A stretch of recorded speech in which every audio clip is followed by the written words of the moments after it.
नमस्कार दोस्तों, आज हमारा देश किसी भी क्षेत्र में दुनिया भर के किसी भी देश से कहीं भी पीछे नहीं है।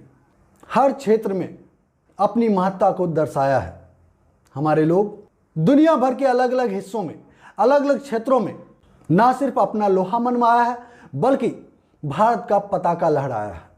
लेकिन इस सब के बीच हमारे देश के अंदर एक बड़ी समस्या है, वो है दंगा फसाद, धार्मिक उन्माद का बबेला में बदल जाना।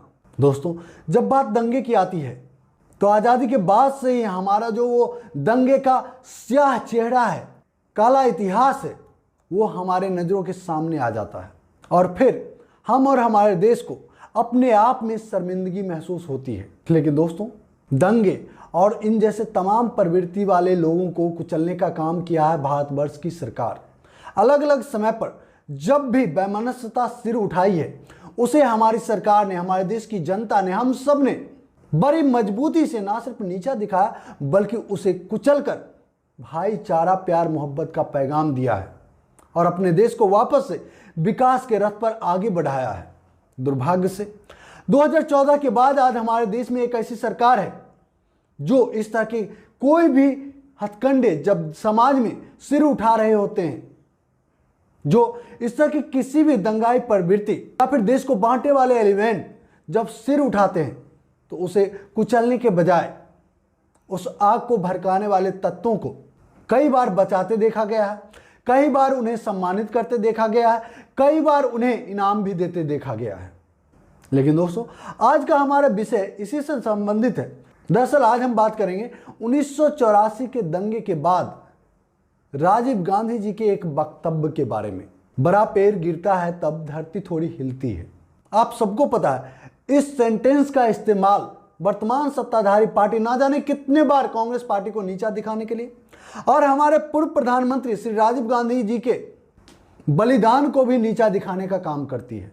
और दोस्तों, ये राजीव गांधी जी के बलिदान को नीचा दिखाना नहीं है बल्कि इस पूरे देश के लोगों के माथे पर कलंक है जो आज एक ऐसी सरकार चुना है जो अपने पूर्ववर्ती सरकार और हमारे पूर्व प्रधानमंत्रियों, यहाँ तक कि जिन्होंने देश के लिए बलिदान दिया, उन्हें भी नीचा दिखाते हैं। अपनी कमियों को छिपाने के लिए उन्हें गलत बताते हैं और यहाँ तक कि अलग अलग समय पर उनके द्वारा दिए गए भाषणों के कुछ सेंटेंस निकालकर उन्हें फेक न्यूज़ फैक्ट्री के सहारे गलत दिशा में फैलाते हैं ताकि कांग्रेस पार्टी बदनाम हो, ताकि हमारे पूर्व प्रधानमंत्री, हमारे महापुरुषों को बदनाम करके इनका सिर ऊंचा दिखाया जा सके। तो आइए दोस्तों, बड़ा पैर गिरता है तो धरती थोड़ी हिलती है का सच जाने। इस वीडियो को कांग्रेस के दोस्त जरूर देखें ताकि भाजपाइयों के द्वारा जब इन शब्दों को फेक न्यूज फैक्ट्री में डालकर और घिनौना बनाकर जब समाज में जनता के सामने परोसा जाए तो उसको बराबर जवाब दिया जा सके, जवाब दे सके।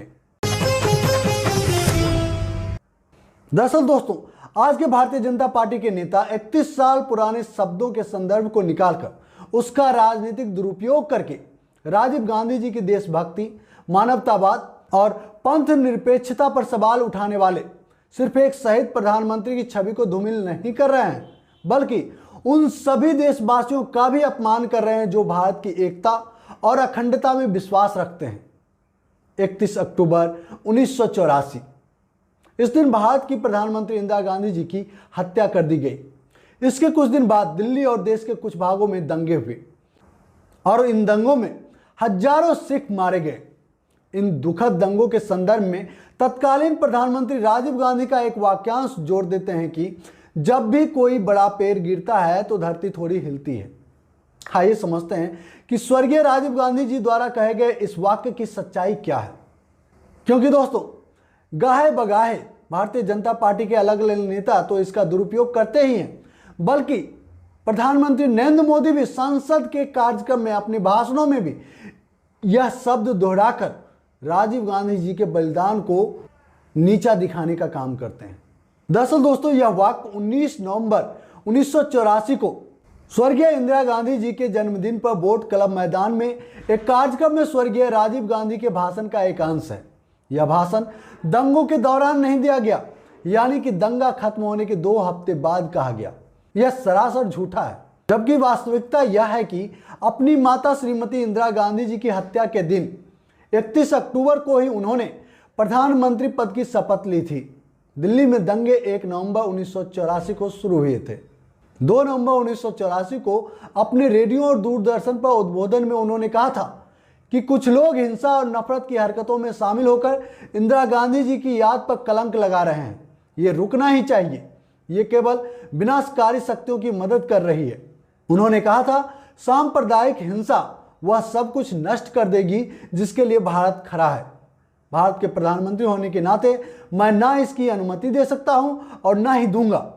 यानी साफ जाहिर है कि राजीव गांधी ने दंगों को रोकने की कोशिश पहले से ही की थी। और दोस्तों, अब आपको बताते हैं कि उन्होंने 19 नवंबर के अपने भाषण में क्या कहा था। उन्होंने कहा था, हमें मालूम है कि भारत की जनता के दिल में कितना क्रोध आया, कितना गुस्सा आया और कुछ दिन के लिए लोगों को लगा कि भारत हिल रहा है।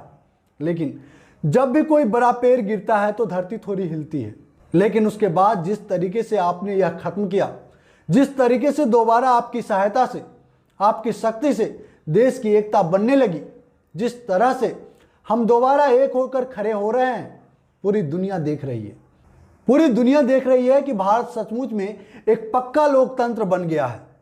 पूरी दुनिया देख रही है और समझ रही है कि भारत इतनी आसानी से टूट नहीं सकता है और हम भारत को और मजबूत करेंगे, आगे ले जाएंगे और दुनिया की हर शक्ति का सामना करेंगे। पूर्व प्रधानमंत्री राजीव गांधी ने आगे कहा, हमें देखना है कि पंडित जी का, इंदिरा जी का, भारत के गरीबों का काम पूरा हो। धन्यवाद। जय हिंद। दोस्तों, स्वर्गीय राजीव गांधी जी का यह भाषण देश में सांप्रदायिक एकता स्थापित करने के लिए और लोकतांत्रिक व्यवस्था को और ज़्यादा मजबूत बनाने के लिए, देश की जनता को धन्यवाद देने और संभावित चुनौतियों के संदर्भ में था। उनका यह भाषण किसी दंगे के समर्थन में नहीं था और ना ही इससे कोई दंगा हुआ।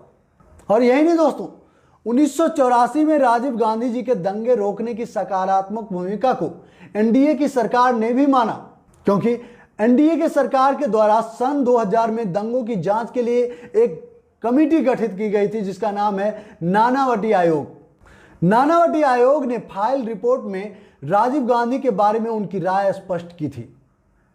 साक्ष्य कहते हैं कि श्री राजीव गांधी ने दिल्ली में जो कुछ भी हो रहा था उसके प्रति कहीं अधिक चिंता व्यक्त की। उन्होंने शांति और सांप्रदायिक सद्भाव बनाए रखने की अपील की थी। उन्होंने पुलिस अधिकारियों को बुलाया और फौरन एक्शन लेने को कहा ताकि कोई भी यदि चाहे तो पुलिस से संपर्क कर सके। बल्कि उन्होंने 1 नवंबर 1984 की रात को दंगा प्रभावित क्षेत्रों का दौरा भी किया था।